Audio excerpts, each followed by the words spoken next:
Hey, guess what? We're live. It does that to us. So, oh man, good morning, guys and gals. Welcome to another episode of RoadFS Detail Memoirs. I'm Jody. And I am Rod Pusey. And Detail Memoirs is always sponsored by RoadFS, the software that drives your business.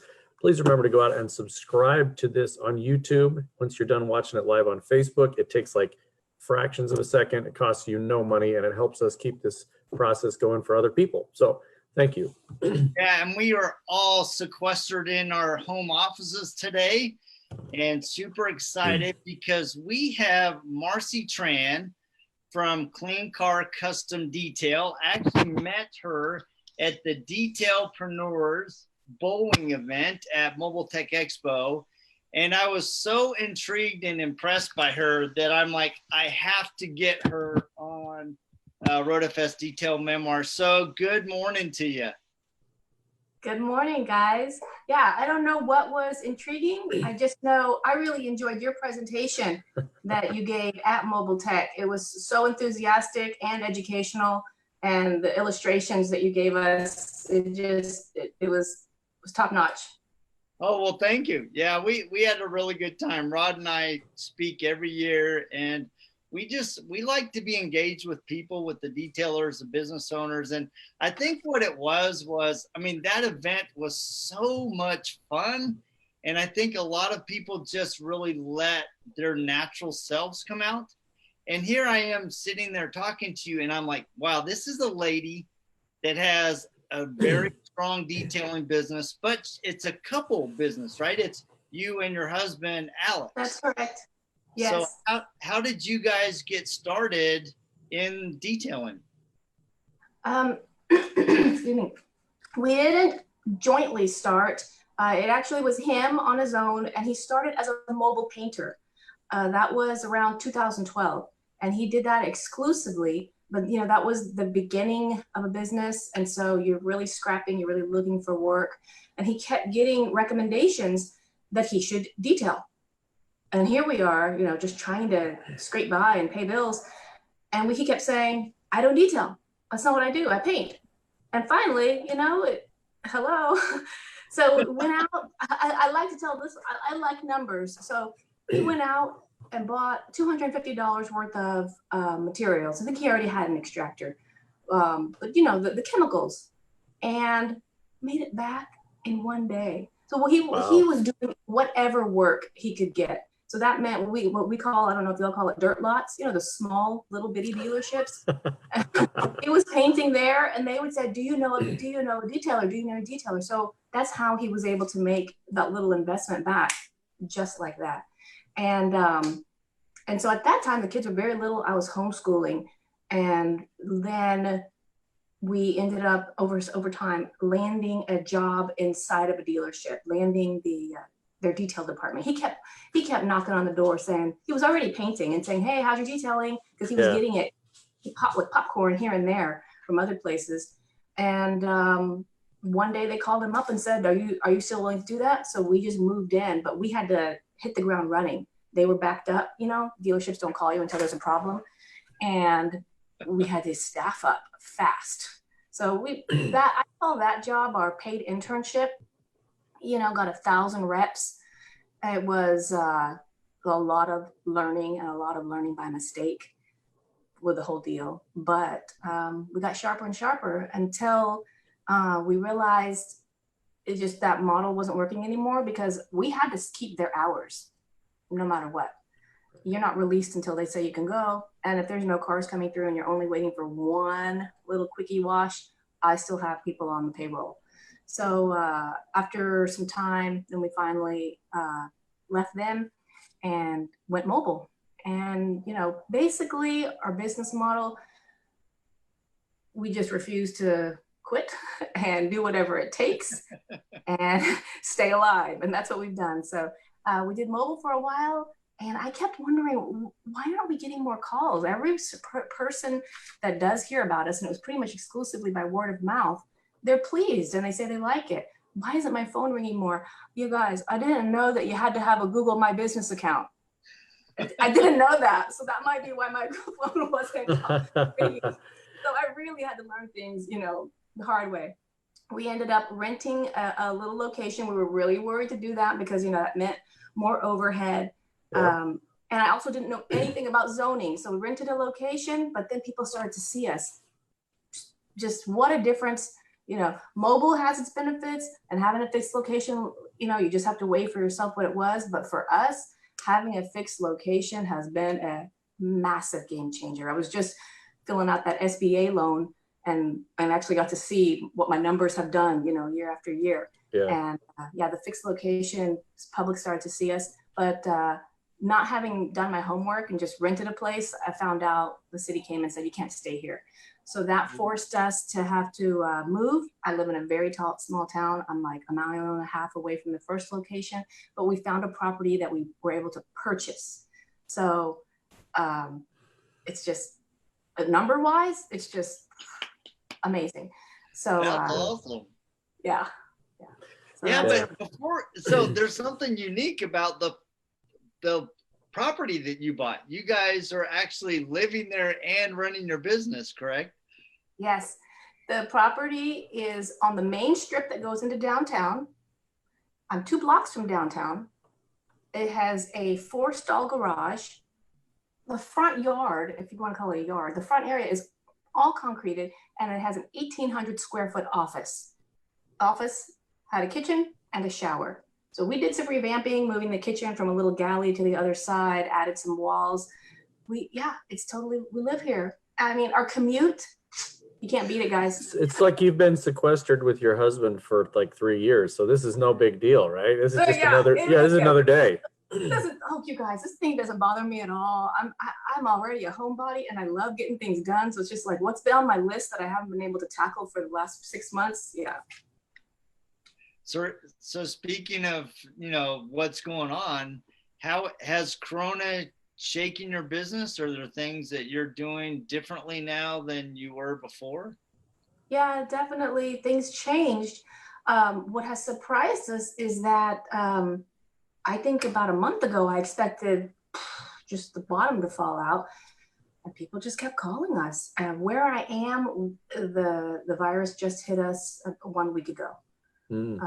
We're still in just the double digits, like the teens, but that was as of yesterday. But right away, one of our employees decided to self-quarantine, and then late last week, our other full-time employee, we just decided to furlough her. Work has slowed down, I would say about 25%. We'll see what happens next week. Every day I didn't think we'd have work tomorrow, and then someone would walk in. So right now I don't think I'll have work next week, but I don't know. So that's our employee situation. We have taken jobs that we don't specialize in. So normally we're just cars, you know, cars, trucks, in and out. We've got a Harley in there right now.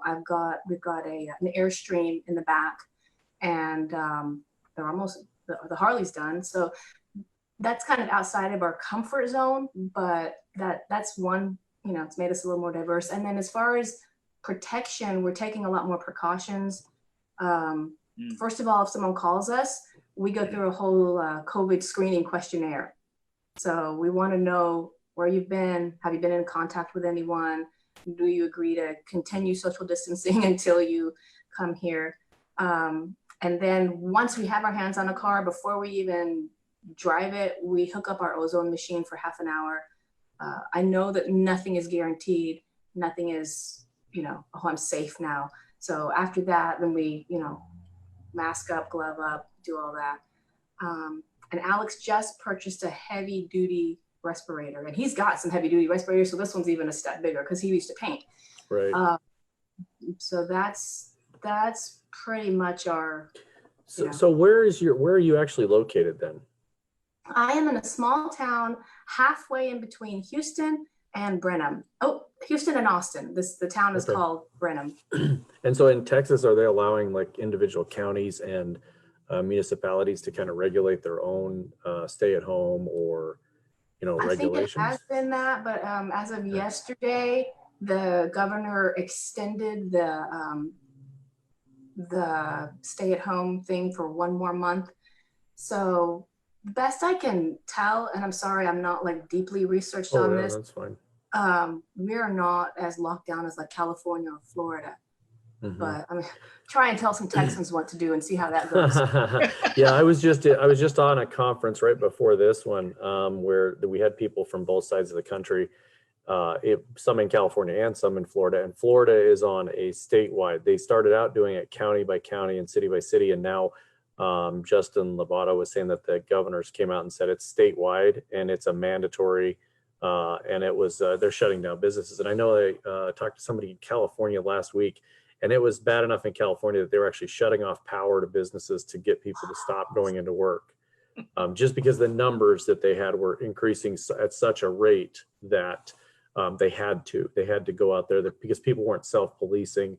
I know that I went down to our mailbox at our office yesterday, and I'm driving around and I'm like, there's just as much traffic today as there is on a normal day. There's nobody staying at home in Idaho. Everybody's out. It's amazing. I mean, I know that sounds ironic because I was out, but I was driving around. There's still like mini malls are still open. I'm like, why is that insurance agency open? It's crazy. And it'll get to that eventually. Our governor, so he'll come out and say, okay, the self-policing isn't working, so we're shutting it all down because people feel like they have to get out and continue their livelihood. Yet I mean, literally I was going past, it was like your normal, insurance agency. And I'm like, who's going to the insurance agency? I'm certainly not going to zip on into my local insurance and say, hey, let's talk about my car insurance. So yeah, but maybe they're getting death insurance. I mean, I joke about that, but a lot of people are going into that preservation mode. They're doing things that they've maybe neglected in the past, and now they're trying to address, really quickly. And that kind of leads me to the next thing with you, Marcy, is, when you and I were talking at Mobile Tech Expo, you're really keen on, and you have some strategic things that have really helped you and Alex grow your business. What are some of those things that have led up to your strength, and how are they going to really help you moving forward? Well, originally when we made this appointment months back, we were slated to talk about saving and investing. So I'm pretty much a big nerd. There's spenders and savers, and I get my kicks off saving. So that's Rod. Yeah, Jody teases me all the time. He's like, dude, you're so tight. You are unbelievable. So I call him Scrooge McDuck. And when it's time to go have some fun, guess who's got some money? This guy right here. Yep. I think it's important. I mean, I think that's what's it's going to separate the people that make it through this and the people that don't. Is I know there's a lot of people. I've talked to one guy he's a very bright person. He's got a lot of saving tendencies, but he had just at the beginning of the year made a decision. This is it. We're going to extend ourselves and we're going to go out and invest. And they've already done that. And I have no doubt he'll still be around because he's a smart guy. But there's other folks that just flat out, I mean, I'm honestly amazed at how many people on some of the detailing forums and stuff, literally they're like, I'm done. I'm out of the business. I'm going to do something else. And it was like the first week and a half. And I'm like, 8 days? 1 week? You had 8 days and you're selling your equipment and getting out of the business. I'm like, what would you have done next week if nobody would have came in? I mean, if there was a huge rainy spell or some inclement weather in your area, are you gonna? That just blew me away that people were out in like 8 days, and it could have been other opportunities. But seriously, if somebody doesn't have the wherewithal to work on their business enough to stay in business for 8 days, that's pretty scary. Yeah, for sure. So because we've been following these principles, we're in good shape for a few months. And let's see, I'm reading some notes here. That's why you see me going up and down. And the bonus is having our finances under control makes the situation a lot less stressful. I mean, we are making plans, like what if the worst happens, what will be cut, but what's funny is late last year, I had just decided to increase our personal emergency fund from 3 months to 6 months because we're self-employed. We're not like two people with two separate jobs, two sources. And then a customer brought me in a really cute car that they were going to sell. And I had to buy it. See, that's my shortcoming too, is that I really like cars. How many do you have now, Rod? I have 8 cars. So, but the nice part is being as a saver is that all but 2 of them are paid for. One of them is a lease that if the worst case scenario, I can turn it back in. And the other one, I have a couple payments left. So I'm like you. I fret and stew and then I go out and spend the money, but I pay it off. So I have everything's paid off. They all have a full tank of gas and they're all parked in the back behind a locked gate. So, you know, I have my ducks in a row when it comes to that stuff. And He's Scrooge McDuck. I am. I can tell you exactly how many dollars I have in my wallet and which way they're facing at any given day. And the same with our, that's for us, for Jody and I do all I'm the money guy. So I'm the CFO. And so I know exactly where the business is too. And I'm like you, we have things set up to take care of us in good times and bad times. And, you know, sometimes it's frustrating. It's frustrating for both of us. There's something that we want to go do and we're a little concerned, oh, that's going to really cut us thin. And I'm sure you're the same way, where it's like, you know, you kind of pucker a little bit and go, oh, I really need to do this, or I want to do this for the business. There's the right time to invest, and then there's the right time to save. So, so how do you balance that, Marcy, that decision? Alex. So Zig Ziglar says, when the tide goes out, you can see who's been skinny dipping. You know, we will be okay for a few months. You know, and there's other friends I have, and I'm like, my gosh, they're amazing. And I just wonder, because I hear a little bit of there's Alex, little bits hey, of Alex. And, hey, you know, how's it going? There he is. Hey, Alex. Hey. We're live on Facebook and everywhere else. Yeah. So they just asked me, how do we balance between saving and spending, or making a decision to invest? And I said, how my savings leaning is tempered is by you. Yeah, I was basically going to answer it just the way she said it. How do we balance it? I spend, she saves. And he just gave us an expensive, what is it, electrostatic charger? An electrostatic sprayer. Oh, nice. So there's a lot of small businesses that I want to target. I don't necessarily want to target some of the bigger facilities that, but you know, we have some law firms and small office spaces, and I was going to offer to go in and spray it's from Hot Seat Carlton. They have it. It's called Vital Oxide. So it's food grade, and when you spray it with that sprayer, it puts an electrical charge on it, so it wraps around any objects you spray. Yeah, kind of the same concept as powder coating does with that. Is it gets all surfaces and it adheres to it basically. Yeah, but anyways, nice. I don't want to derail your conversation, so thanks for having us. No, we're glad you came, because I mean, how often do you get a couple team working, you know, in detailers? I can't think of any other. So how is it, since you stepped in, Alex, how's it like, and I'm going to put you on the spot, working with your wife every single day? Like right now, today, kind of sucks right now. We just, you know, our communication styles and the way we do things is like polar opposite. But as you know, together, when we're working together, it's a beautiful thing. But there's times where we're polarized. Mm-hmm. I mean, I'll give you a case in point. You know, we had everything very comfortable for today. Like, I have a coatings job. I'm trying to finish delivery on it. And then she books another job right behind it. And this is what she does. And then keep him working, man. And if I ask her to come out in the shop, she's like, hey, I got all this other stuff, which is true, I got to do. So that's the negative side. The positive side is that she's the nerd of the relationship. She went out and, you know, she got us hooked up with Transparent. She encouraged me to go train with Rich light from Nevada at Glossit. Mhm. Man, my skill set has like went through the roof after I came home from training with him.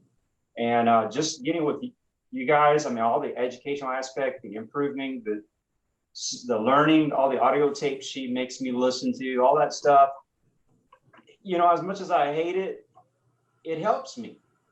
And like I say, you ask me how it is, it's wonderful. I mean, to work with your partner, I mean, we have the freedom to say what we're going to do with our business.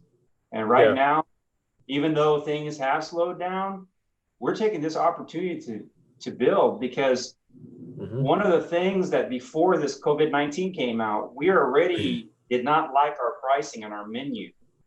We weren't really driving people towards the services that we want them to drive them to. We were ending up with all these like interior jobs that we underpriced. Well, guess what? We raised all our interior prices to the point where they look at our menu, they're like, oh, I'll just get the full detail. In fact, now that I'm doing the full detail, why don't I just pay another $150 and get the deluxe? Right, You know, right. We've changed, and now that once all this smoke clears and people come back in our shop, it actually has done us a service, because if they say, oh, wow, your prices went up. Well, you know, businesses across the nation are changing how they do how they're doing business now. Yeah, and I think you'd really touched on something that that we've been, you know, there's been many webinars. I've been on more webinars in the last 2 weeks than ever before, and I literally just got off one before this. And one of the things that they're telling people is, you know, during this time of the downturn, don't spend your time, you know, watching Netflix. And I mean, yes, you take care of your family and you're there more, but spend your time working on your business and how you're going to move forward. Because when this is over, and it will be over, this is the nice part about this is it's a known entity. It's a virus. It's going to go away.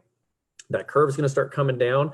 And when it does, people are going to be so likely to get things cleaned and sanitized and want to just go, let's have a fresh start. I want, you know, we're going to start with this, and the carpet's clean, and I want my cars clean, and I want my RV cleaned, and I want, you know, everybody's going to be worried about germs and getting stuff cleaned. And so I think what it's going to be is detailers have had this really upward trend of, I'm the coating guy and I'm the best paint protector and I can polish. So, and all of a sudden it's just going to completely change. And it's now, I clean your car. I'm going to sanitize your car. I'm going to sanitize it. I'm going to go in and clean it. There's going to be fleets. You know, school buses are going to be coming. Somebody's going to be cleaning school buses and ambulances and fire trucks. And, you know, our local power company has, I don't know how many 100 vehicles. So it's going to change how people think about this stuff. And I think the days of who's the baddest polisher are going to kind of be suppressed for a while. And it's just like, you know, we were talking to Marcy earlier about how your skill set has changed. You started out as a painter and now you're doing some other services. That's just how it's going to be. If you can't adapt and change in this environment, those are going to be the people that are no longer in business. Absolutely. Can I add something to what you said? Absolutely, you bet. So yesterday was kind of a cool day because I invited two of my old associates I used to work with from the days where I was working at the dealerships. One is a PDR man, a paintless dent removal man, and one that taught me how to do the painting. And they were at my shop and they were helping me get this job out on this Range Rover. The one was painting the grill, another one was getting some dents out. So the reason why I'm mentioning this is I want to encourage other detailers to build these kind of relationships with other vendors. This is going to make it very strong because we give each other work, you know, and right now, if you don't know a dent man, if you don't know an interior guy, a wheel man, you know, call around, find them, and build up these relationships with these other vendors and businesses because we can all help each other get through this. Yeah, absolutely. That's a very, very good point, that partnering with people and getting other people to help out. That's, you know, one of the things we've seen on social media since it started is people are in survival mode and they're kind of attacking other people. And I think it's a it's a fear. They're scared that, you know, this guy's going to come in and take business away from me. And it should be the opposite. You know, it's how the detailing industry and the automotive reconditioning industry treats each other during this problem is going to be how we're seen afterwards. And if there's a lot of infighting and a lot of trash talking and a lot of this guy's better than this guy and all that stuff, that's how people are going to see it. And the people that stay above that fray, the people that stay professional and just go out and, like you said, get good partnerships and say, hey, you know what, I'm slow, you're slow, why don't we combine and we can work on a car together and both of us split the revenue. That is going to be how the people that see that happen, you're going to get more business when this is over. Absolutely. Total agreement. So looking at your business now, if you were to give other detailers some key advice to help them grow their business, especially in light of COVID, what are like one or two key things that you think are critical to the success of truly building a strong business? Okay, you want to start? Or? Well, can we both have one or two things? Of course, please. Okay. For me is one of the things that really helped me is to recognize that some of the strengths that I thought was strengths is actually my weaknesses. What I mean by that is sometimes we rely so much like, oh, I've been doing this so many years, I've got experience. If you can humble yourself and look at different perspectives and train with other people, and like right now, you can get training almost literally for free right now from other guys. You know, I mean, there's a lot of people reaching out right now and you can get a lot of information from fellow detailers, but step aside and don't say, you know, don't look at the successes you had as something that you can use as a crutch. I have many things that I've used as crutches, such as my relationships with dealerships, for example. That has been a huge crutch in my business. Now, there's a paradigm shift. Am I still working for dealerships? Yes. But why do I say that I don't use them as a crutch anymore? And the reason why is because actually my prices are going up and I have more of a stature that, hey, you need me more than I need you. And I learned it rich. It sounds kind of arrogant, but it really isn't. No. Because you're having their best interest in mind, because if I don't pay myself and be able to cover my shop, I won't be around to service you guys. Right. And so that's one thing that I would say. And the second thing I think Marcy is going to hit on real hard is right now, just use the time to sharpen your skill set, both not just as a detailer, but as a businessman and woman. Yeah. That's all I got. Okay, Marcy. Marcy, bring it home. Okay, so I think a lot of people are probably in a place right now where they say, I don't ever want to be here again. When we hit this, when he first started this business, not knowing, just being so ignorant, not knowing how slow a business grows. And it was painful and it left its mark on us. And so this is painful right now for most people. And if you finally had it and said, I never, ever want to be waiting, hoping the government might bless me with a little check, and you want to take responsibility for your own, you know, we all make decent earnings. I would recommend that people read up or study up. And I recommend Dave Ramsey's Total Money Makeover book. I listen to the podcast a lot of days when I'm working. And last I heard, he's even running a audiobook download special. You can get that book for $1.99. And the website address is daveramsey.com/hope. So hopefully, if you're in that place, you have $1.99. We're not even saying sit down and read the book if you don't like to read. Clean something, do something, drive, whatever, put it in your ear and learn it and repeat, rinse, repeat. And I was on a podcast with Jimbo and talking about this because I just love to talk about saving, investing. And he told me about a book called Profit First. That book is freaking awesome because I used to do this for home, as the savings, and I got that. It makes sense, but the business would never behave. There was always something to buy, and it was just like a spoiled child that I couldn't make it, you know, like with the tantrums and wanting more. Yep. So basically, that whole envelope system, this one breaks it down into percentages too.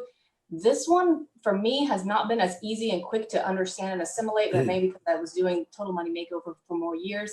But I put it in place strictly for the beginning of the year. Today's April 2nd. Yesterday was April 1st. I sat down, I pulled out according to this, you get profit. You force yourself to pay your profit first instead of saying what's left over. That's what I'll use. And so we just took a $1,200 draw from that. And that's still leaving some for, future growth. It was time to pay taxes. I'm a nerd. Sat down, paid all my taxes out electronically, and there's still some left over in case, at the end of the year, find out I have to pay more. So that book, again, it's, what did I say the name? Profit First by Michalowicz. The book you must read it if you're trying to run a profitable business. So one of them that I did yesterday, and like Jody said, you and I are on the same page, so we're both money nerds. I actually talked to our financial advisor. I've talked to my accountant every day. This time of the year, this time of what we're going through right now, because stocks have dropped so much, if you are in a position to invest more money right now in your 401k and put the maximum or put as much as you can into it, because stocks are so low, you're going to get a better return on that 401k than you would if you don't. So as you were saying, instead of not investing in yourself, if people have got enough money sitting there and they've got anything, dump it into your 401k now, because that is going to be so much more profitable in the summertime when that comes back up. The prediction right now is that when we come out of this, stocks are going to increase incredibly, especially in some of the areas, the medical industry, some of the chemical industry, companies that never had this kind of high of investment, companies that build safety equipment, things like that. And so, that's my philosophy with Jody all the time. He's going to shake his head here in a minute, but I always tell him it's the same philosophy when you get on an airplane. If there's a drop in oxygen, you put the mask on yourself first, and then you can service other people. You can't take care of somebody else if you're dead. So you have to look at yourself and your business. And a business has two functions. It's to stay in business and to be profitable. And that's it. And so people have to work on their business, read books, listen to audiobooks, talk to your accountants, talk to your advisors. I'm always blown away at people that don't talk to their accountants. I'm like, I'm on this guy's speed dial. We're talking all the time about, hey, what should we do here? What should we do here? How should we do this? And so people need to take advantage of the opportunities that we have right now, the low interest rates, the government loans that you can get right now. There are 3 of them. I've been in contact and already had pre-sent my paperwork up with our bank. They're not even starting processing until tomorrow, and I've already got my stuff in. It's a unique opportunity, and people need to make sure that they're taking advantage of it, whether they need it or not. I'm planning on using that money for investment later on is what I'm planning on doing. So we're putting ourselves in a position that we can continue to go. We haven't talked about anything drastic at all. We have 12 employees. Everybody's working at home. We plan on keeping every one of those people around. So, just do what you can to keep your business going. Well, man, I just love the two of you together. Alex, I'm glad you came in late, because seeing the dynamic between you two is awesome, because Rod is Marcy and I'm you. So, and our wives always joke that we spend more time with each other than anyone. In fact, now I'm spending more time with my real wife than my office wife. So it's great. She's a lot better looking. No, that's definitely true. She is definitely better looking than me, but. So, man, thank you guys so much for joining us. Joining us on this episode. So how do people connect with you? How do they find you? I think it's pretty simple. Everywhere is at Clean Car Custom Detail, Facebook, Instagram, and website is the same, www.cleancarcustomdetail. And well, thank you guys so much for joining us. I wish you guys the best of luck as we go through this COVID thing. I can see that you're strategically set up to be strong. And I appreciate you taking the opportunity. You guys have a fantastic day. And the rest of you guys that are tuning into us, make sure you drop in on them, check out their website, their Instagram, give them some love. And we'll also put in the links, the show notes, the links to those books that you referenced, so that everybody can either go out and get them or download the Audible. And really, guys, it's all about helping all of us grow. It's helping trying to make sure that all of us is, excuse me, in our businesses can get through this together. And, you know, like Jeff at the Rag Company says, he goes, high tide raises all ships. So let's rise together. So. Yep. Thanks a lot, guys. Appreciate it. Thank you. Have a great day, guys. You too. See ya.